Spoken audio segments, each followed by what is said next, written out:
মৃত ব্যক্তির আবাসন দখলের অভিযোগ, মিষ্টি গোলাপ হাতে বাড়ি ছাড়ো। আলটিমেটাম 7 দিনের সময়, না হলে ডিম থেরাপির হুঁশিয়ারি। দুর্গাপুর।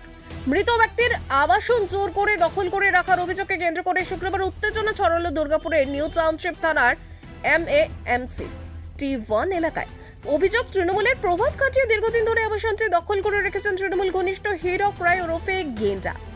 বিজেপি ক্ষমতা আসার পর ওই আবাসনের সামনে মিষ্টি ও গোলাপ রেখে প্রতীকীভাবে বাড়ি খালি করার বার্তা দেন বিজেপি কর্মী সমর্থকেরা। পাশাপাশি 7 দিনের মধ্যে আবাসন খালি না করলে ডিম থেরাপির হুঁশিয়ারিও দেওয়া হয়। পরিবারের দাবি, তৃণমূল আমলে বচন সিংহের মৃত্যুর পর তার আবাসন দখল করে নেওয়া হয়। বহুবার আবাসন ফেরত চেয়ে আবেদন জানানো হলেও হুমকি দেওয়া হয়েছে বলে অভিযোগ। প্রশাসনের কাছেও একাধিকবার অভিযোগ জানানো হলেও কোনো কার্যকর ব্যবস্থা নেওয়া হয়নি বলে দাবি পরিবারের। কি হয়েছে ঘটনা? ঘটনাটা হয়েছে, এটা আমার বাবার নামে কোয়ার্টারটা। এটা আমার বাবা ইন সার্ভিস ডেথ হয়ে গেছিলো। তখন একটা নিয়ম বেরিয়েছিল যে যাদের মানে ফ্যামিলির ওয়েলফেয়ারের জন্য এই কোয়ার্টারটা ওনাকে গভর্নমেন্ট রেটে ওনার ফ্যামিলিকে দেওয়া হবে। তো তখন আমি ছিলাম একটু বাইরে, আমি এই দিকে আসা যাওয়া করতাম। আর একবার এসে আমি এই রিপেয়ারিংয়ের কাজের জন্য লোক লাগিয়েছিলাম। তো পরাগ এই যে গেন্ডা বলে মানুষটা, সে এসে কী করলো, ওদেরকে তাড়িয়ে দিয়ে নিজের ঘরে ঢুকে পড়লো। তারপর এসে আমি বহুবার রিকোয়েস্ট করেছি এনাকে এসে ইনি বললেন লাভলির কাছে যাও, যাও, করে মানে ভালোভাবে আমাকে রেসপন্স কোনো দেয়নি। এরকম ট্রিট করেছে যে আমি কিছু তুমি যা যেখানে যাবে চলে যাও, আমি করবো না খালি।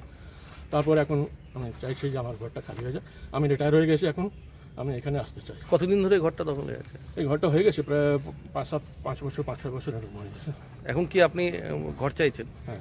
কি বলছেন? এটা আমার টাকা পয়সা জমা আছে, ওইখানে সব অ্যালটমেন্ট আছে বাবার নামে। এখন উনি বলছেন এটা অন্য কোনো নামে। আমি পাঠিয়েছিলাম, এই সার্ভে টিম এসেছিলো এডিডিএ থেকে, ওনাকে ইনি বলেছেন যে এটা ওনার বাবার নামে আছে। উনি বললেন যে ঠিক আছে, তোমার কাছে কোনো ডকুমেন্ট আছে তো দেখাও। ইনি বললেন যে চাবি নাই আমার কাছে, 1 সপ্তাহ সময় লাগবে চাবি খুঁজতে। তো এখন আমরা রিকোয়েস্ট করতে এলাম যে তুমি ঘরটা খালি করে দাও, এখন আমাকে লাগে। এটাই। কি নাম আপনার? আমার নাম দারা সিং, সন অফ। যে অভিযোগটা করছে যে ঘর দখল করে আছেন, আপনি কি বলবেন? কোথায় এর অ্যালোটেড ঘর দখল করে কোথায় আছে? কার নামে অ্যালোটে আছে? কার নামে আছে আমি জানি না। আমি অ্যালোটেড ঘর আমাকে পরাগ বিশ্বাস বলে আছে, ওর কাছ থেকে নিয়েছিলাম।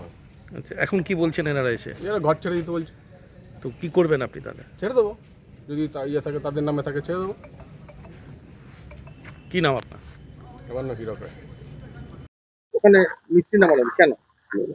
এটা ব্যাপারটা হচ্ছে, কোয়ার্টারটা হচ্ছে দারে সিং এর বাবা অর্থাৎ প্রয়াত বচন সিং এর নামে কোয়ার্টারটা ছিল। সেই কোয়ার্টারটা প্রথমে সিপিএম এর একজন যুব নেতা ছিল পরাগ বিশ্বাস, সেই কোয়ার্টারটা সিপিএম এর আমলে উনি দখল করে থাকেন, পরাগ বিশ্বাস। এরপর তৃণমূল যখন ক্ষমতায় আসে 2011-তে, তার 3 মাসের মধ্যে পরাগ বিশ্বাসকে এই হীরক রায় ওরফে গ্যান্ডা ও কোয়ার্টারটা দখল করে। তো দখল করার পর তারপর যখন কাউন্সিলর ভোট হয়, এই লাভলি রায়ের নেতৃত্বেই এই হীরক রায় আরো জোর জবরদস্তি করে কোয়ার্টারটাতে একদম এই যে দেখুন পাম ফাম বসিয়ে একদম রং চং করে নিজের কোয়ার্টারটি বানিয়ে নিয়ে। এখন দেখুন পরিবর্তনের সরকার এসছে, তো যে ভদ্রলোক এই যে উনি দাঁড়িয়ে আছেন, উনার কোয়ার্টার লিগেলি কাগজপত্র সব নিয়ে এসছেন, সেই উনার লিগেলি কোয়ার্টার উনাকে আমরা ফেরত দিতে চাইছি। তো আমরা আজকে গান্ধীগিরি করলাম মিষ্টির প্যাকেট আর ফুল দিয়ে। এরপর গ্যান্ডাকে বলা হলো, গ্যান্ডা বেরিয়ে চলে গেল। গ্যান্ডাকে বললাম যে গ্যান্ডা তুই কোয়ার্টার 7 দিন টাইম দেওয়া হলো। এরপর 7 দিনে যদি ও না ছাড়ে, তাহলে আমাদের যেটা আছে ডিম থেরাপি, সেটা আমাদের করতে হবে। প্রশাসন দেখলো, প্রশাসন জানলো, প্রশাসন ফোন করলো, বলছে আমরা বুঝে নিচ্ছি। তো আমরা 7 দিন টাইম দিলাম। ওনার ন্যায্য কোয়ার্টার, ওনার 70,000 টাকা কাটা আছে। ওনার টাকা যখন এডিডিএতে কাটা আছে, এডিডিএ ওনাকে কাগজ দিয়েছে।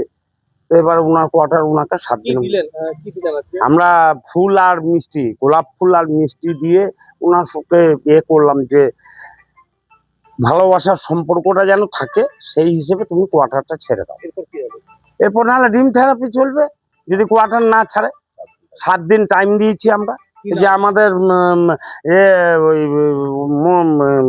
মাইনরিটি মোর্চার সভাপতি আছেন, আমার নাম স্বাধীন রায়।